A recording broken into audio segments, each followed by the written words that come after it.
ہوموسیکسولیٹی کو بھی ایک نارمل ایٹیٹیوڈ قرار دیا جائے، یہ اب نارمل نہیں ہے۔ سیکس ورکر، جیسے کہ کہا رومی نے، گفت رومی ہر بنائے کوہنا کا باداں کنند، تو نہ دانی اولا تعمیر را ویراں کنند۔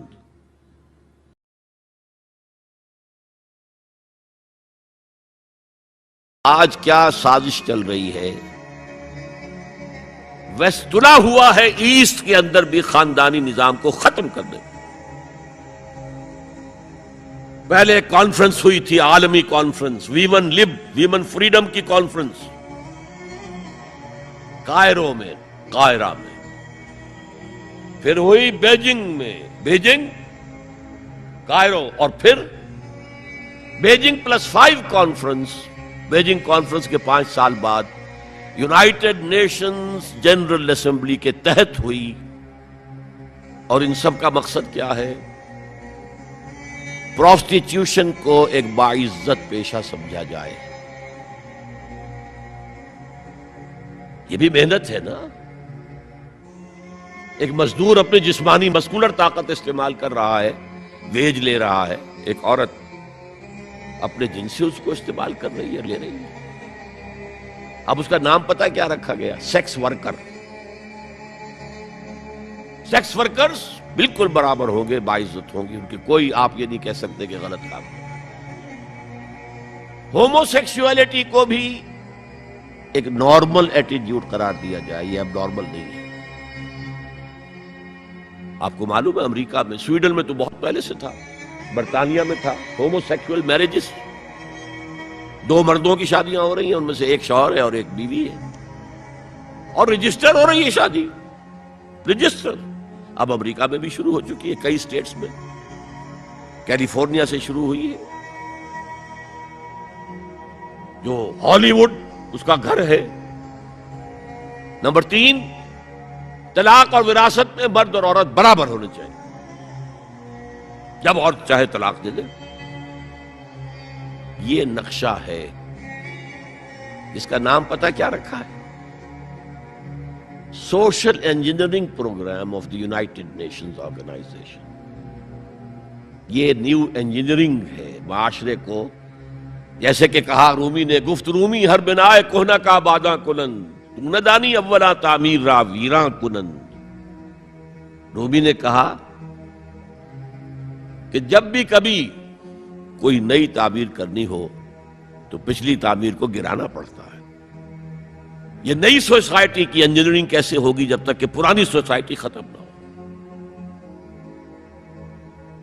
عظیم فتنہ ہے یہ social engineering programme of the United Nations organizations general assembly.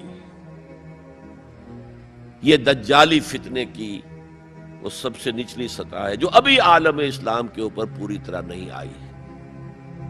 اگرچہ عالم اسلام کی ایلیٹ اکثر و بیشتر اس رنگ پہ جا چکی ہے، مغربی ویلیوز اور مغربی تہذیب کے اثرات آ چکے ہیں، لیکن ابھی نچلی سطحوں پر، درمیانی طبقوں میں کچھ نہ کچھ مشرقی اقدار ہیں، کچھ شرم و حیا کی قدر و قیمت ہے، عصمت و عفت کی کوئی قدر و قیمت ہے۔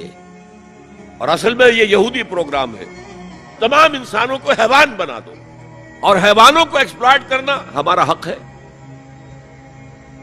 انہوں نے جو نام دے رکھا ہے پوری دنیا کو، گوئمز اینڈ جینٹائلز،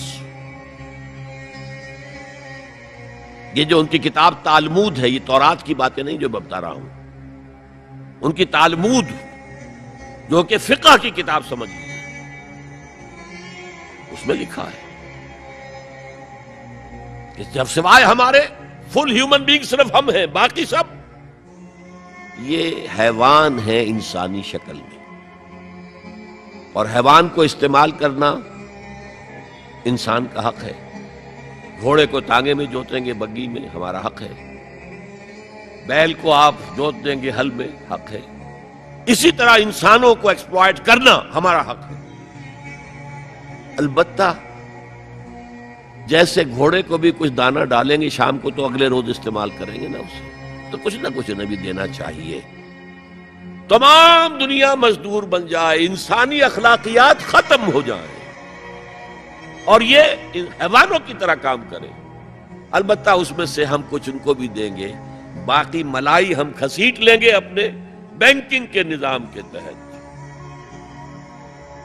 وہ حکومت اپنی پوری دنیا پر نہیں چاہتے۔